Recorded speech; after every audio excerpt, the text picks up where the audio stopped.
once you finally add up the snow over the next 36 hours, it will add up to some pretty significant amounts. So 4 to 8 inches for most of us, those western-facing slopes.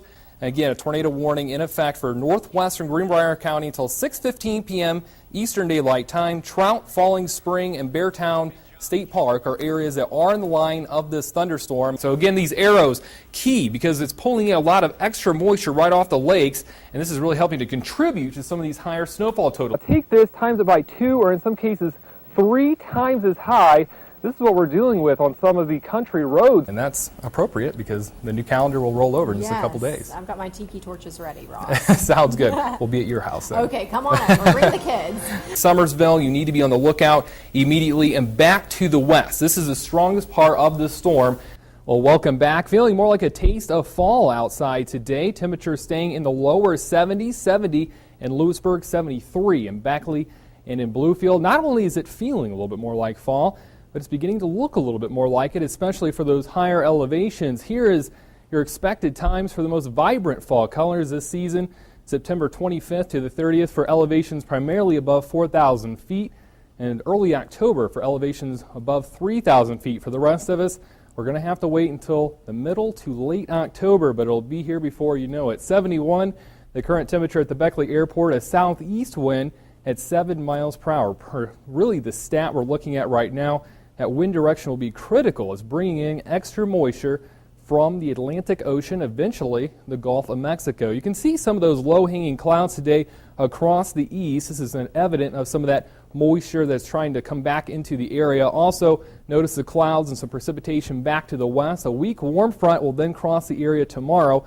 The combination will make for a rainy day around the area. Also in the long range, still watching Hurricane Ike to our south, a frontal boundary into the plains, and a lot of tropical moisture moving in from a tropical disturbance into near Baja, California. So all 3 of these systems will combine and eventually race towards our area on Monday. Could be a very wet day, so we're watching that in the long-range forecast. Here is the latest on Hurricane Ike. It continues to spin around and strengthen. It's a Category 2 hurricane, sustained winds of 100 miles per hour, and the track right now takes it very close to Houston, Texas. It could become, again, a Category 3 hurricane before things are all said and done with. But we're not worried about Hurricane Ike in our forecast, at least for tomorrow, but this weak warm front that will cross over the area tomorrow. Again, we talked about those winds being critical. They'll switch out of the south, bringing moisture from the Gulf of Mexico and the Atlantic Ocean for tomorrow, making for a wet day across the region, and we're expecting some showers to return. So let's pinpoint things here on CountyCast. Overnight tonight will keep things dry around the area. Just a lot of those clouds beginning to thicken up and hang in there around the region. For tomorrow, some scattered showers move in by afternoon. If you're heading out to those high school football games tomorrow night, you will want to bring that umbrella and maybe the poncho with you. A few scattered showers, maybe a rumble of thunder mixing in around the area. But tonight, mostly cloudy, a warm night tonight, a southeast wind around 5 to 10 miles per hour. The combination of those clouds and the southerly flow will keep temperatures up into the 60s, only 63 in Beckley to Union, 62 in Lewisburg overnight tonight. Scattered showers and thunderstorms possible tomorrow, more numerous in the afternoon and evening hours, and temperatures tomorrow will be settling into the 70s. 77 in Beckley, 78 in Oak Hill, 76 in Marlinton. Looking at that 7-day forecast, there's a lot to talk about coming up in the next several days. A less chance of rainfall going into the weekend, but then on Monday we've got all those systems combining, Hurricane Ike rolling into the area, and then temperatures behind that really drop off. Looking at the upper 60s and a lot of sunshine by later next week. Really going to feel like fall by that point, even lows down into the upper 40s. It always seems like when rain from the hurricanes hits us, things get so much cooler. Yeah, everything is going to combine, then we've got a lot of cold air that'll stream right down from Canada, so it will certainly feel like October by next week. Kind of a double whammy there, Yep. Ross. Thanks a lot. I'm Chief Meteorologist Ross Ellet, breaking into General Hospital to tell you about a very powerful storm on the move. Currently, Raleigh, Wyoming, and McDowell counties all under a severe thunderstorm warning. Wyoming County is the county that is going to be impacted the heaviest as we go through the next hour or so. Doppler 4 Live showing a very powerful storm right now just over Logan, but this will continue to move towards Pineville. But the number one threat with this storm right now, large hail. In fact, has a history of producing golf ball to baseball size hail that can do considerable damage. If you have any cars outside, if you are in Wyoming County especially, you want to try to get that under a garage. If not, just go ahead and get inside and take cover immediately. The number 2 threat that we're tracking with this storm right now, even though there's not a tornado warning with this storm, there is significant amounts of rotation in the upper part of the storm.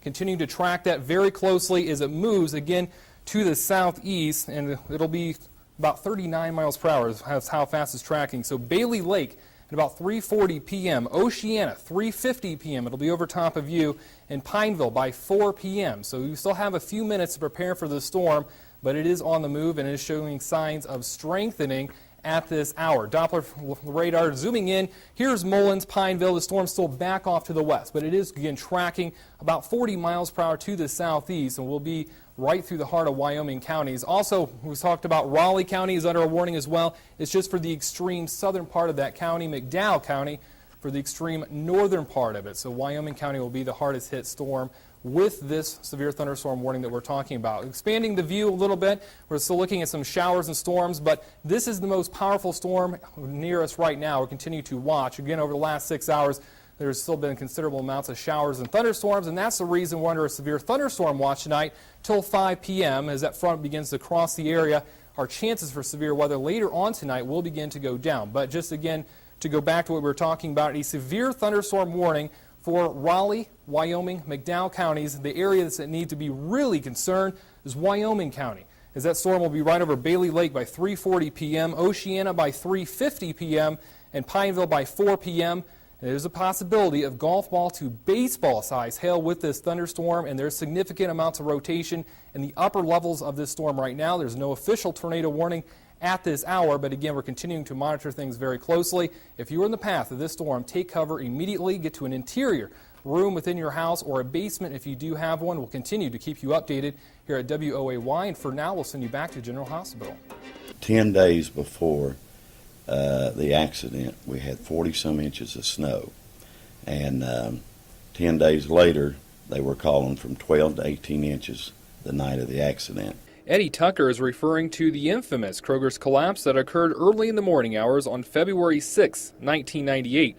Eddie was crushed by the impact while on a routine bread delivery. It was a nightmare. The problem began when a surprise snowstorm delivered 32 inches to Beckley overnight.